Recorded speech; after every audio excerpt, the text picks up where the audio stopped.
Hey guys, welcome back to the Back to Basics videos, and the next few weeks in these videos we're going to be going over certain movements that we train here often and some of the most problematic, most common issues, injuries that are coming from these specific movements, the most problem areas with these movements. So, this week we're going to discuss the deadlift, and probably one of the most common things we see error-wise or injury-wise that come from doing deadlifts, whether you're picking up weight off the ground in your workouts, or maybe you're picking something heavy up off the ground at home.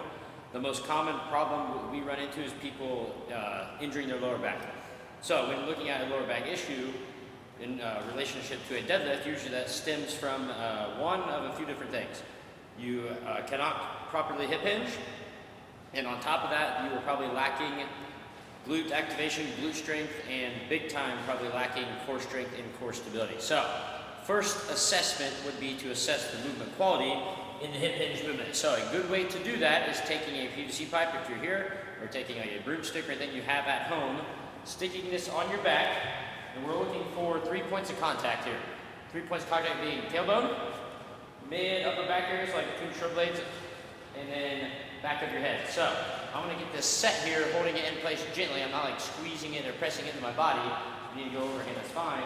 I'm going to hold it here. I'm going to try to maintain 3 points of contact as I go through a slow hip hinge movement. So here I have these 3 points of contact still, head, back, and tailbone.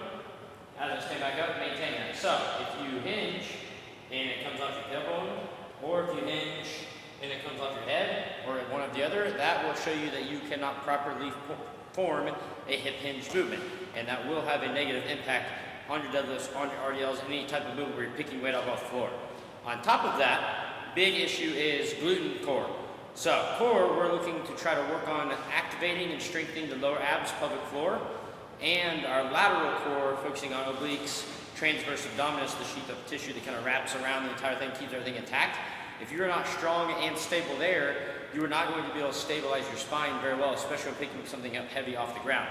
So these areas are all related to lower back pain, lower back injuries when performing deadlifts or after doing deadlifts for that matter.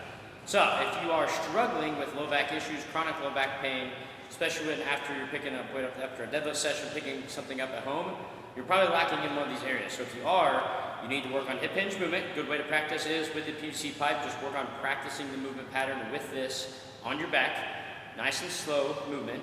And then we need to work on strengthening the glutes, strengthening the core. So glute bridges, band walks, anything where you're targeting the isolation of the glute muscle, glute max or glute medius, where we're targeting lateral and bigger part of the glute.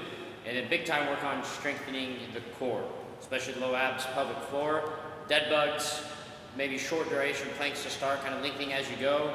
Anything stability-wise, we're doing maybe a single arm farmer carry offset, or we're doing some Palloff presses.